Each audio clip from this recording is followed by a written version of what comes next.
আমি গরুর মাংস রান্না করতেছিলাম, আমার বড় ছেলের কাজ। কয়েক পিস রেখে দিয়েছে, চাপ বানিয়ে খাবে। এগুলোকে পাতলা করে কেটে নিয়েছে। আপনারা চাইলে কিন্তু শিলপাটা ছেঁচে নিতে পারেন চ্যাপ্টা চ্যাপ্টা করে, মানে একদম কিমার মতো করে, কিন্তু আলাদা হবে না। আমি পাতলা করে কেটে নিয়েছি। আর যত মাংসের মশলা আছে সব কিছু দিয়ে একটু সয়া সস দিয়ে দিলাম, আর একটু আটা দিয়েছি। রাতে ভাজার কথা, ভাজতে পারিনি, ফ্রিজে ছিল। তারপরের দিন ফ্রিজ থেকে নামিয়ে ভেজে নিলাম। অল্প তেল দেওয়া দরকার ছিল, তেলটা একটু বেশি পড়ে গেছে।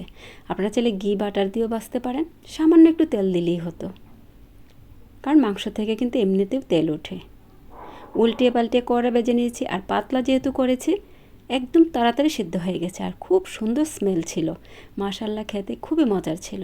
সত্যি এই বিফ চাপটা খেতে কত যে মজার! একবার হলো ট্রাই করে দেখবেন, যখন রান্না করবেন কয়েক পিস উঠিয়ে রাখবেন। পেট ভরার জিনিস না, কিন্তু মুখে স্বাদ লেগে থাকার মতো একটা জিনিস। যাই হোক, ভাজা হয়ে গেছে, খুব সুন্দর করে ভাজা হয়েছে। ফাইনাল লুক দেখেন।